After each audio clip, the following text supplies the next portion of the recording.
We love our pets like family. Their loyalty, affection, and presence leave a mark on our hearts that doesn't fade with time. But what happens to them when they pass on? Do animals have souls? Is there a spiritual realm where they go? According to Edgar Cayce, often called the sleeping prophet, animals are not only part of our physical world, but also play a meaningful role in the spiritual journey. In this video, we'll explore Cayce's fascinating insights on the afterlife of pets and what it means for those of us left behind.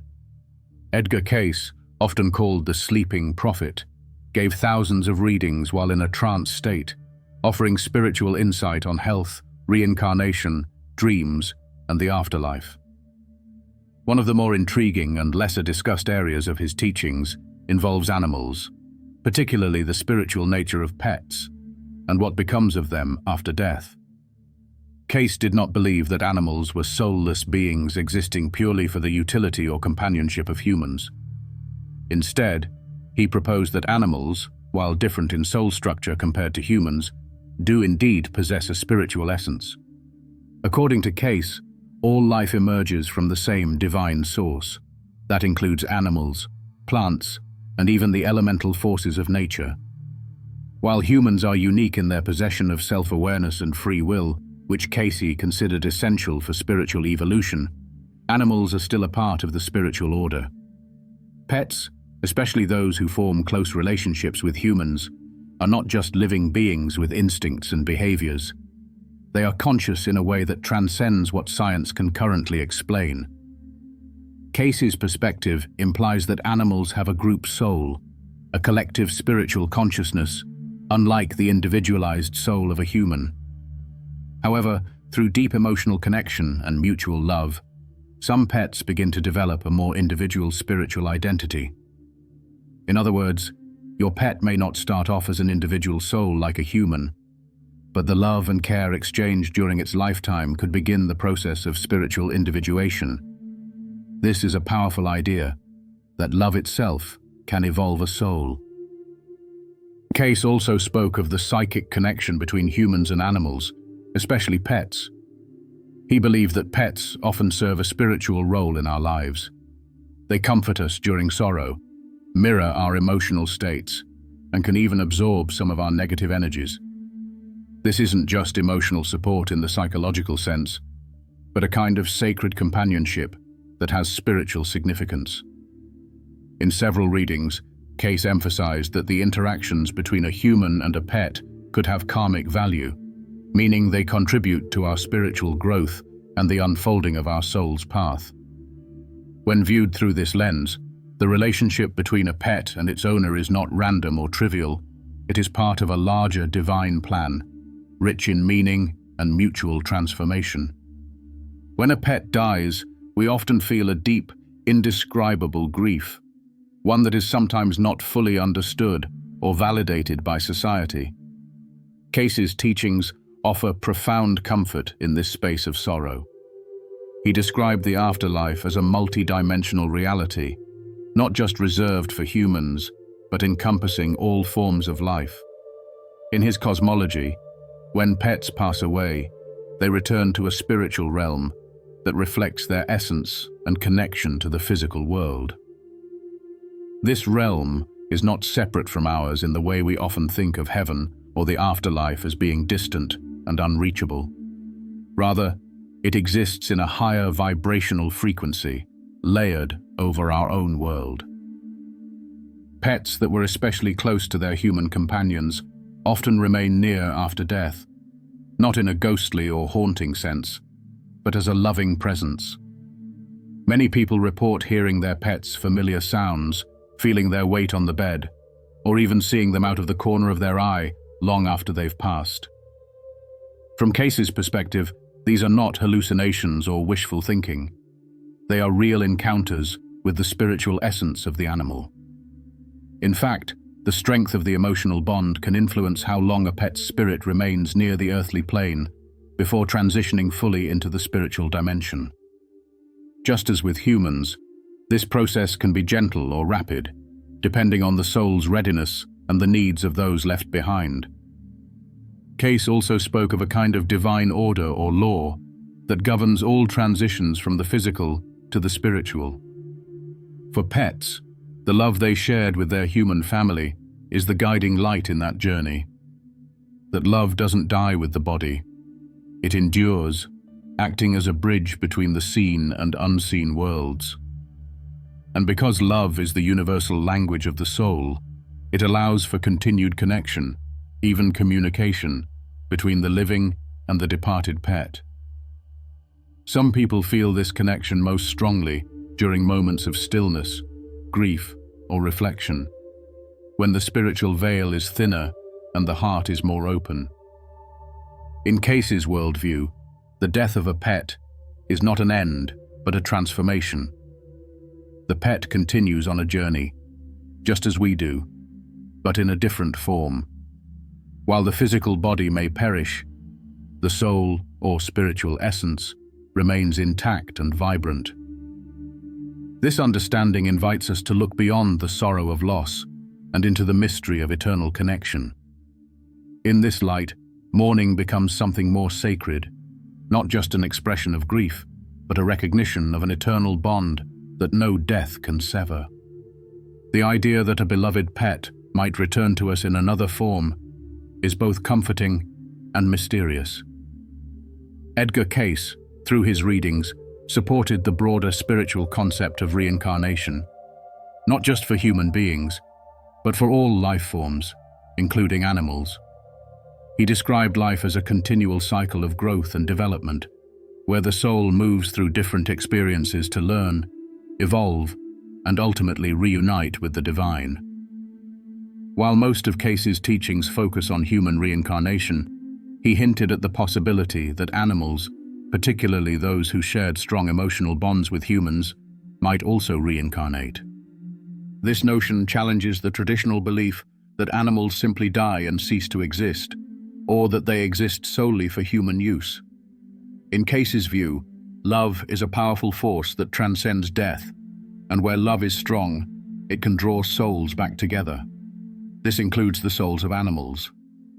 Pets that were especially close to their owners may be drawn back to them in another lifetime, appearing as a new pet, but carrying the same familiar energy or behavior. There are countless stories of people who adopt a new dog or cat and instantly feel that it's the same soul as a previous pet. Something in the eyes, the way it sleeps, or even the timing of its arrival suggests more than coincidence. In spiritual terms, reincarnation is not just a random process, but is influenced by vibrational harmony, soul contracts, and karmic ties. According to Cayce, souls, human or animal, are attracted to circumstances and beings that help them continue their spiritual evolution. If a pet and an owner shared a deeply meaningful relationship in one lifetime, it is not far-fetched to imagine that the soul of that animal would choose to return to the same person in another life, especially if there is more love to give, more lessons to learn, or more healing to complete. The emotional bonds we form with our pets may extend far beyond a single lifetime, intertwining our paths in ways we can't fully comprehend with the rational mind. Some spiritual thinkers, drawing from Cayce's framework, suggest that the reincarnation of a pet may also be a sign of the owner's own soul development. The presence of a familiar animal may help a person through a specific period in life, offering the kind of love and comfort that no human relationship can provide. In this sense, the pet becomes a spiritual companion, a soul ally who returns again and again as part of the same spiritual family. While Cayce never dogmatically declared that all pets reincarnate, the idea remains open within his teachings, emphasizing the continuity of relationships and the soul's eternal nature. Many people report feeling the presence of their pets even after they have passed away, through dreams, sensations, or sudden emotional waves that seem to come from nowhere. For Cayce, these experiences are not just memories, but potential visitations. He believed that the spiritual world is not separate from ours, but layered within it. What we call death is simply a transition into a higher frequency of existence, and under certain conditions, the veil between the two worlds can become thin enough for contact to occur. Pets that had strong emotional bonds with their human families may linger in the spiritual atmosphere close to them, particularly in the days, weeks, or even months after death. Their presence can be felt in subtle ways. A sudden warmth in the room, the creak of a floorboard in the familiar pattern of their steps, or the appearance of their favorite toy moved from where it was last placed.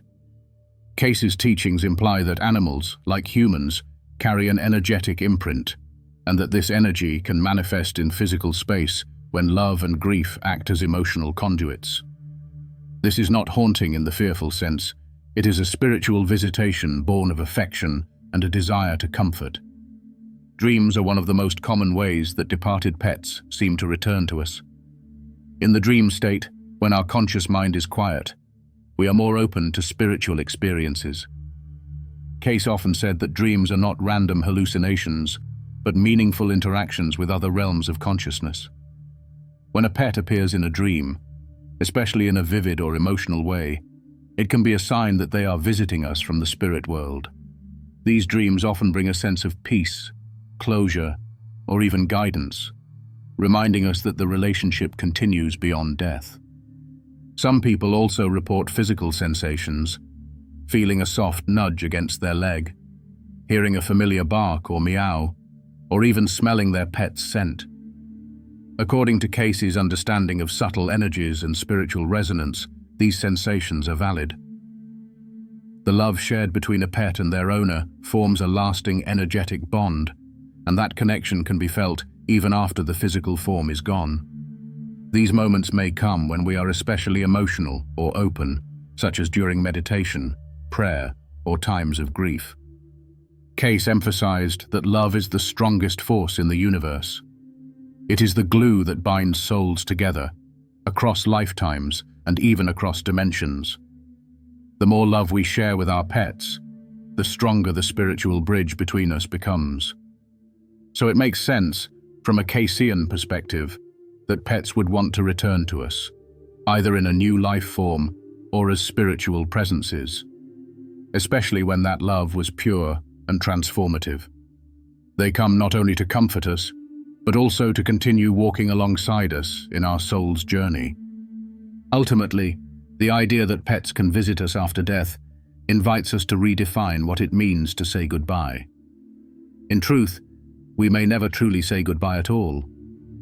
We simply shift our awareness, learning to feel their presence in new and quieter ways.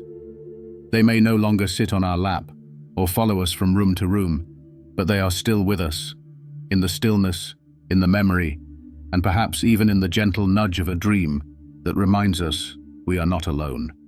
In Edgar Cayce's worldview, everything in existence serves a spiritual purpose, and nothing is random, not even the presence of a pet in our lives.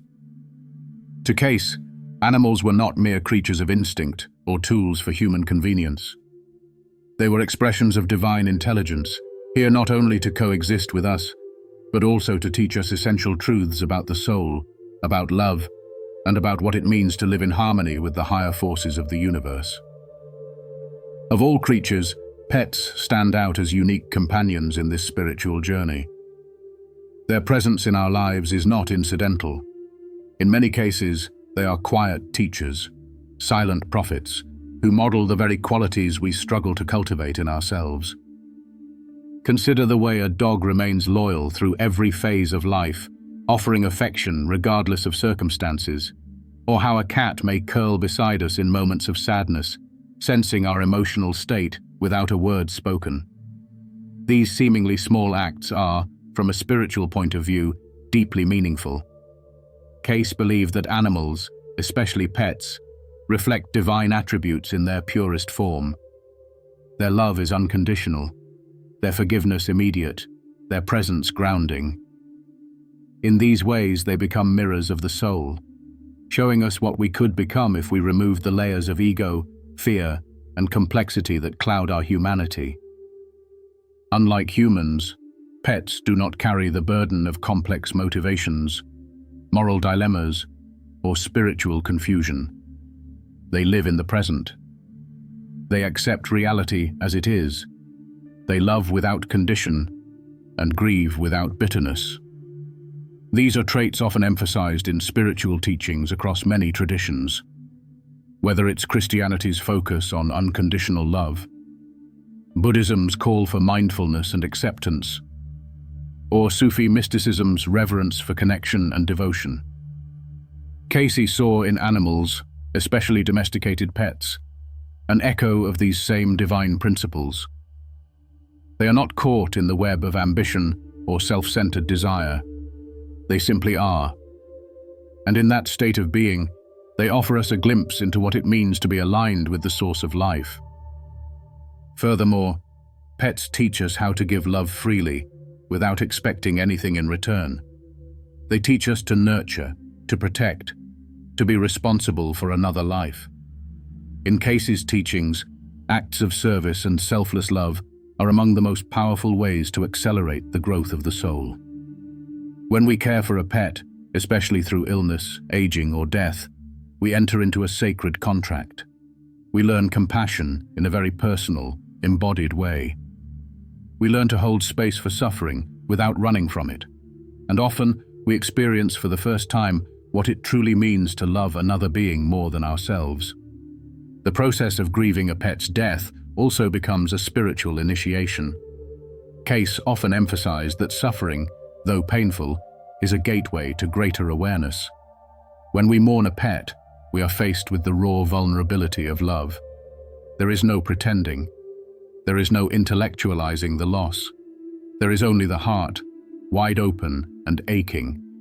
And in that space, we become receptive to truths that are often hidden in daily life. We realize how deeply we can love. We feel how interconnected life is. We begin to sense that something beyond the physical must exist, because the bond we felt was too powerful to simply disappear. Some people have reported that after losing a pet, they felt a renewed connection to nature, to spirit, or to the deeper rhythms of life. Others find themselves drawn to help animals in shelters, or begin to see all life as sacred. These are not coincidences. According to Cayce's vision of spiritual development, every significant emotional experience can serve as a pivot point, an opening to align with divine purpose. When a pet dies and leaves behind a legacy of love, that energy does not fade. It transforms us. It deepens our capacity for empathy and may even awaken new gifts within us: intuitive awareness, emotional intelligence, or a greater sense of spiritual responsibility. In this way, pets become not only companions in our physical lives, but catalysts in our spiritual evolution. They are like angels wrapped in fur, here not only to be loved, but to remind us of who we truly are beneath all our confusion and striving. They come into our lives as part of our soul's journey, and when they leave, they don't take the love with them. They leave it behind, planted in the heart, where it continues to grow and guide us. Cayce's teachings affirm that love is eternal, and everything that fosters true love contributes to the soul's return to oneness with the divine. A pet's life, then, is far from insignificant.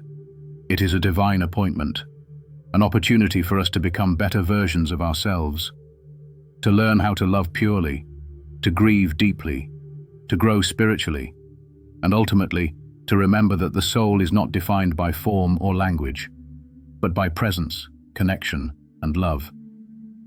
Even in silence, even after death, our pets continue to teach us. Their memory becomes a sacred presence, whispering to us in quiet moments. Their life with us is a living parable of devotion, simplicity, and grace.